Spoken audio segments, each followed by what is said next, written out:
Hola, hola a todos, ¿qué tal? Mucho gusto. Hoy día estoy muy contento de poder explicarles y compartir esta materia que es tan interesante, ¿cierto? Estamos hablando de las teorías factoriales de personalidad. Em, para contextualizar, em, dentro de todo el esquema de la asignatura de teorías de personalidad, em, las teorías factoriales de personalidad ocupan un lugar bien especial porque, por así decirlo, es un modo o una manera de aproximarse a la personalidad que va paralela a los cuatro principales enfoques de psicología que vamos a ver después. Me refiero al psicoanálisis, a la teoría cognitivo-conductual, a la teoría humanista y a la teoría sistémica. Esta vendría a ser como una teoría que va paralela, que tiene un enfoque bien científico y que tiene mucho que aportarnos. Eh, Además, bueno, es la teoría que ha sido muy fecunda en test de personalidad. eh, y gran parte de ellos se basa en esta teoría. Entonces, vamos con las teorías factoriales. Eh, pero antes, y como me decía un profesor, primero las aventuras y después las explicaciones. eh, les, les coloco aquí y van a encontrar en la descripción del video estas dos páginas donde en cualquiera de ellas pueden ustedes hacer un propio test de personalidad basado en los 5 grandes factores. Les aconsejo detener aquí la cápsula, hacer el test y después de eso continuar con ella. Pues bien, espero que te haya gustado el test. Espero a ver si te calzó o no te calzó. Vamos ahora a explicar de dónde viene todo esto, ¿eh? Lo primero que hay que saber es que la teoría factorial de la personalidad recibe ese nombre justamente de una técnica que se llama análisis factorial. Esta técnica, como dice la diapositiva que estoy presentando, utiliza estadísticas y la computación para hallar correlaciones significativas entre diferentes atributos. Me imagino que todos saben lo que es una correlación, pero a pesar de eso la explicaré. Correlación significa la constatación de que dos variables varían en conjunto. O sea, eh, quiere decir que eh, me doy cuenta que mientras más alegres son las personas, más simpáticas son, por ejemplo. Es muy raro encontrar que mientras más triste sea una persona sea más simpática. Eh, o por ejemplo me doy cuenta que, por ejemplo, aplicándolo en tiempos de nosotros, que quizás a mayor cuarentena, menos casos de infectados por coronavirus. ¿Por qué se llama correlación? Lo que se quiere evitar aquí es la mención de la causalidad. La causalidad nos haría pensar que la baja cuarentena es la responsable de la disminución de eh, los infectados. Como diciendo la gente se cuida, entonces eso hace que disminuyan los infectados. Pero la verdad es que faltan investigaciones porque, por ejemplo, podría ocurrir, no digo que sea así, pero que al final, ¿cómo es la verdadera causalidad? La baja cuarentena disminuye las emisiones de los vehículos, entonces disminuye la contaminación ambiental, y la baja contaminación ambiental es la que eh, contiene o disminuye la propagación del virus. No es ninguna explicación brillante, pero lo que quiero decir es que habría un factor distinto de la cuarentena en sí misma y que es la disminución de la contaminación lo que verdaderamente lo causa. Eh, entonces, para evitar estos riesgos, simplemente los científicos dicen, nosotros constatamos que a mayor cuarentena disminuye el contagio. No sabemos si esto es causa de esto, pero al menos estas dos cosas se correlacionan. Ya investigaremos cuáles son las causas, pero esto va a producir esto, no sabemos por qué camino. ¿M? Del mismo modo que todos sabemos que mientras más alegre una persona, suele ser más simpática y suele tener más amigos. No sabemos bien por qué, pero sabemos que eso se correlaciona con la mayor cantidad de amigos. La definición de análisis factorial, digamos la definición más apropiada, es que es una técnica estadística de reducción de datos, utilizada para explicar las correlaciones entre las variables observadas en términos de un número menor de variables no observadas llamadas factores. ¿Qué quiere decir? Que a partir de de múltiples correlaciones, por ejemplo, esta persona es alegre, esta persona tiene muchos amigos, esta persona es buena para tocar guitarra y para cantar, esta persona eh, le, le va muy bien con las parejas, esta persona el alma de la fiesta. Para explicar todas esas múltiples variables que suelen ir juntas, y por eso decimos que van correlacionadas, tratamos de llegar a un solo factor, ¿cierto? Que por ejemplo puede ser Juanito es extrovertido. Esta extroversión, vendría a ser el factor que es una suposición. Suponemos que a la base de estos múltiples factores que varían juntos hay un factor a la base que lo explica. Juanito es extrovertido y por eso es que él es desalegre, por eso es que le va bien en las fiestas, por eso es que toca guitarra y canta, por eso es que no le da vergüenza hablar en público. ¿Me explico? A partir de muchas observaciones de variables que van juntas, supongo que hay una detrás. Y a esta le llamamos factor. Como les acabo de explicar, el factor es una suposición de una característica no observada, porque de hecho la extroversión no la podemos medir directamente, sino que la suponemos a partir de las demás. Y esta característica aglutinaría varias de las características observadas. El esquema aquí es muy indicativo. Los datos correlacionados, es decir, los datos que varían juntos mediante el análisis factorial, son reducidos a pocos factores. De aquí toma el nombre de la teoría factorial. Aquí ya, este es el ejemplo que ya puse, así que sigo adelante. ¿Cómo se aplica el análisis factorial, el estudio de la personalidad? Pues bien, múltiples cualidades, imaginemos que cada una de estas bolitas son cualidades, por ejemplo, el ser alegre, con el tener muchos amigos, con el tener desplante, etc., se pueden reducir a un rasgo que es la extroversión. Pongamos otro ejemplo. Una persona que le va bien en el colegio, que le gusta estudiar, que ve muchos tutoriales de YouTube para aprender cosas nuevas, una persona que le gusta leer, una persona que ¿qué más puede ser? Que le gusta escribir resúmenes y que hace resúmenes preciosos de las clases. ¿Cómo podemos decir que es una persona que tiene todas esas características? A veces le llamamos el Mateo, ¿no? El Mateo o el estudioso. Y así, cada una de estas múltiples características las reducimos a un solo rasgo. Y lo que nos permite que una persona que quizás tiene 17 características, finalmente decimos que tiene 2 o 3 rasgos que explican todas ellas. Entonces, múltiples cualidades mediante el análisis factorial, que como les decía antes, es un método computacional que implica un análisis estadístico, son reducidas a pocos factores. ¿Cuál es el primer antecedente del análisis factorial? Es la teoría léxica. Se dice que el primero en postularla fue Sir Francis Galton, un inglés, que dijo que las diferencias en personalidad más relevantes socialmente están codificadas en el lenguaje mediante un adjetivo que las designe. Su teoría es, no nos perdamos mucho. Si queremos saber cuáles son las principales maneras de definir la personalidad, no empecemos a inventar cosas, vamos al diccionario, vamos al léxico. En el léxico encontraremos las principales características de personalidad que han sido naturalmente codificadas en el lenguaje.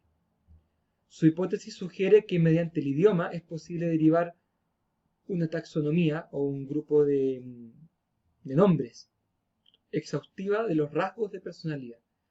Entonces, no inventemos de cero cuáles son los rasgos de personalidad, agarremos un diccionario y revisemos ahí cuáles son las principales características de personalidad que han sido mediante un largo proceso del idioma como sedimentadas en el tiempo y han ido quedando las principales características.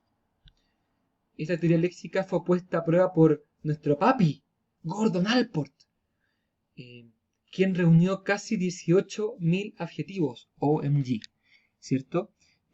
Aquí tenemos una ilustración de una pequeña muestra de posibles términos que elaboró Alport.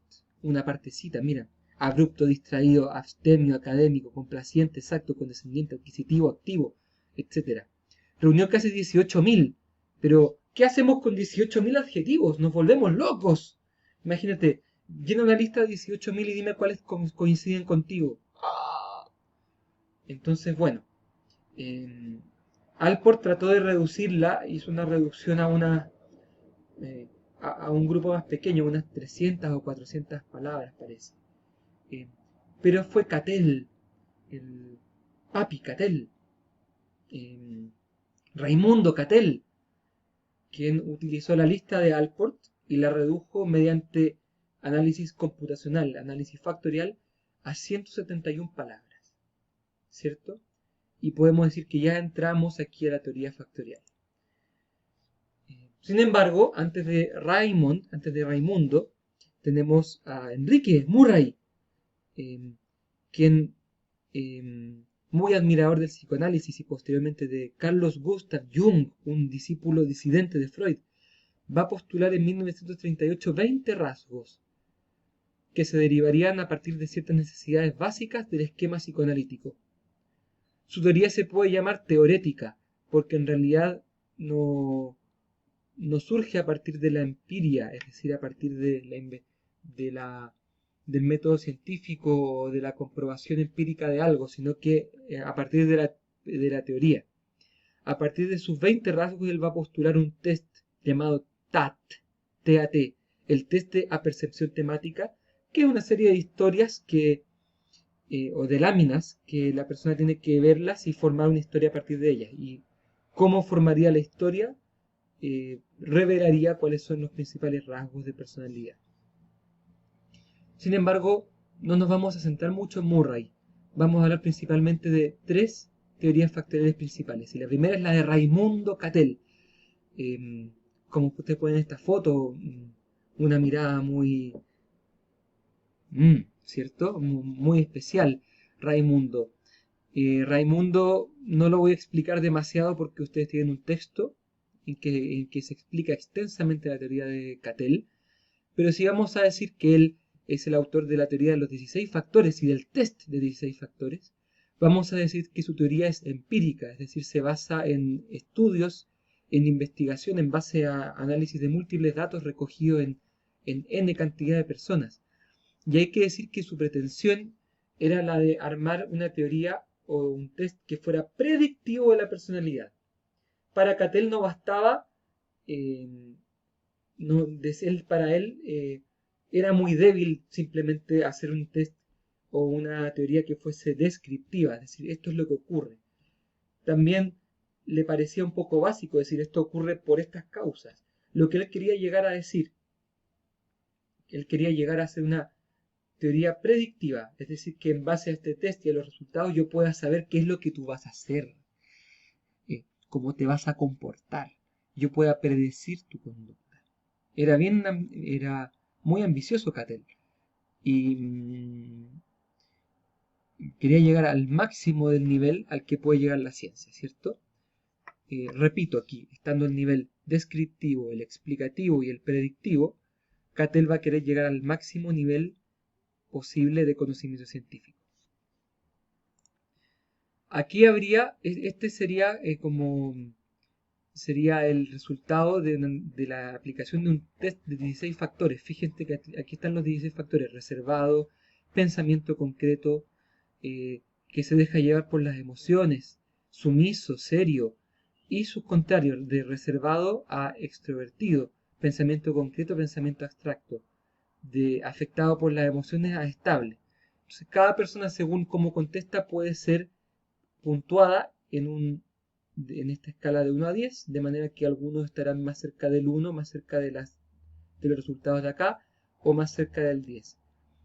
Uno podría entonces conocer la personalidad, por ejemplo, del de los pilotos de avión, ¿cierto? Entonces, van por acá, tienen pensamiento más bien abstracto, pero son más bien estables emocionalmente, pero son bastante serios, son bien conscientes y tienden a ser stout-minded, contrario a sensible, como de pensamiento más duro, ¿cierto?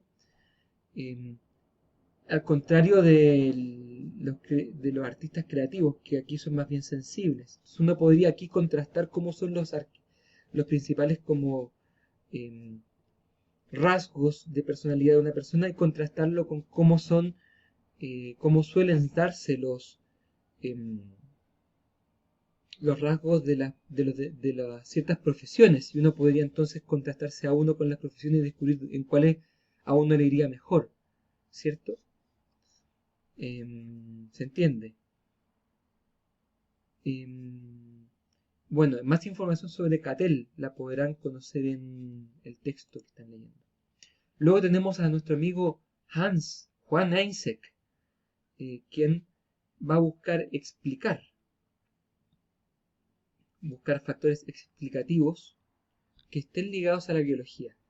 Para Eysenck, estas diferencias de personalidad no son casuales y se deberían en parte a la biología de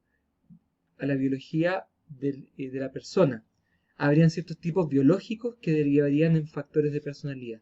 Para Eysenck, a diferencia de Cattell, quien postuló 16, son 3 factores los principales: extraversión versus introversión, neuroticismo versus estabilidad y psicoticismo. Aquí tenemos los principales rasgos asociados al neuroticismo, o sea, al neuroticismo, sí. El neurótico tiene sentimientos de culpa, motivo, triste, racional, etc. Es neurótico.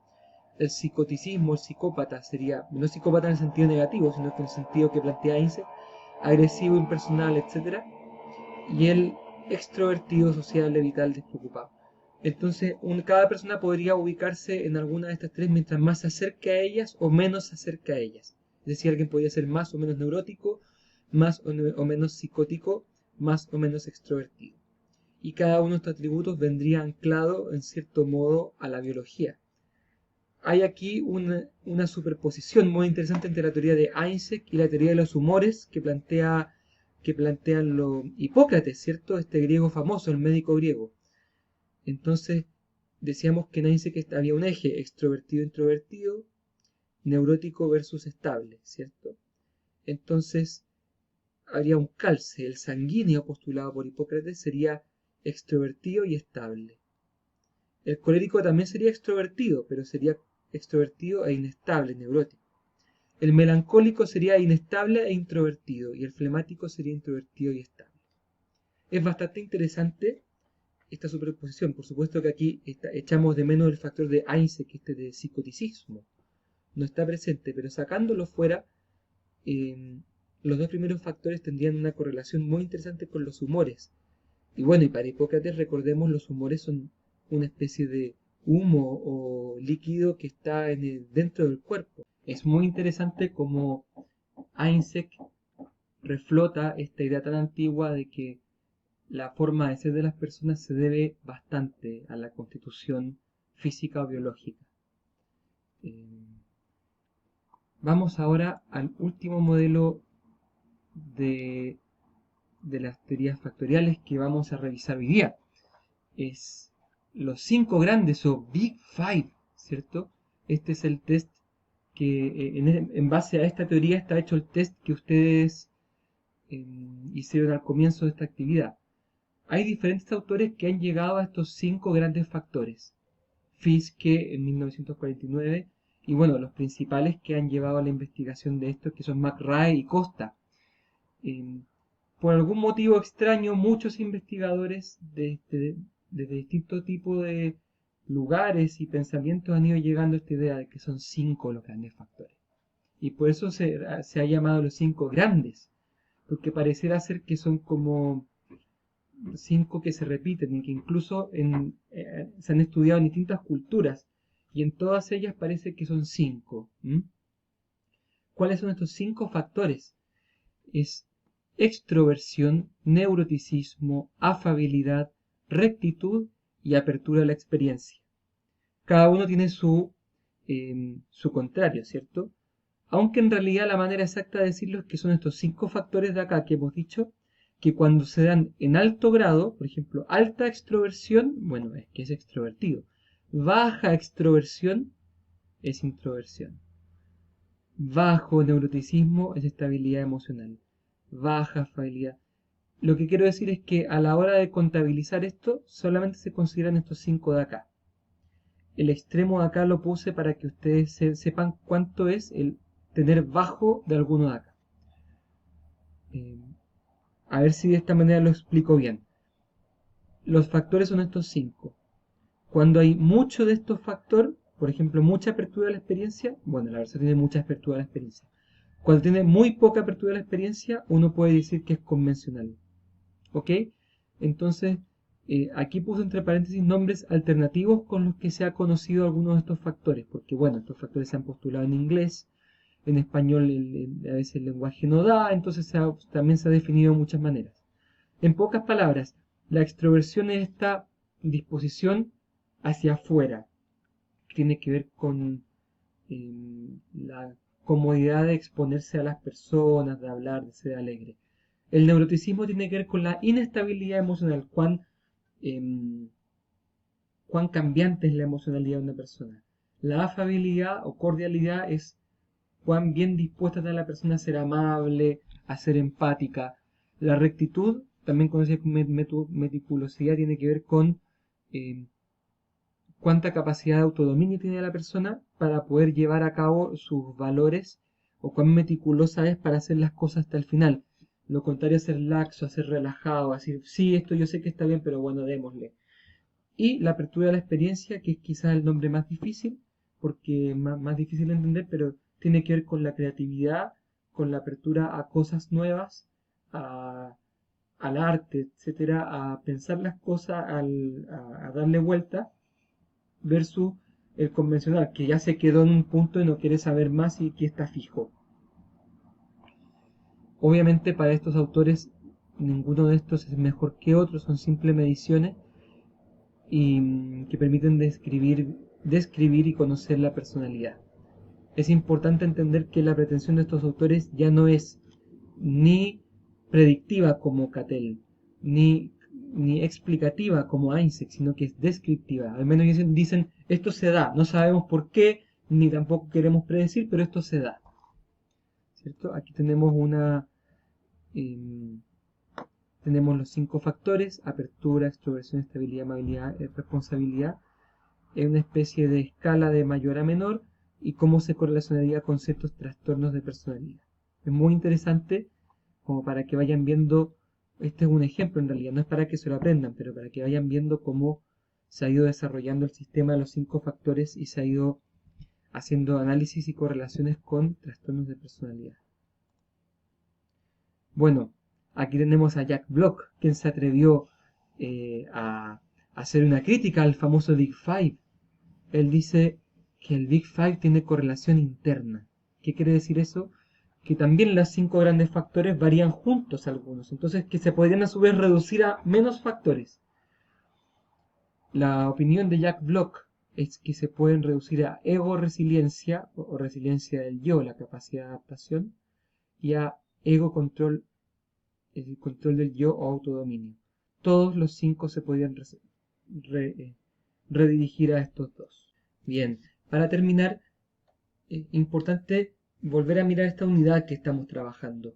Hemos trabajado bastante en la última clase con Gordon Allport, el papi, quien fue el primero en hablar de las teorías de personalidad en sí misma y en hablar de esto de los rasgos, en hablar de esto de que la manera de ser de las personas se puede reducir a algunos pocos rasgos de personalidad, ¿cierto? Recordemos que para Allport los rasgos tienen existencia verdadera en la persona.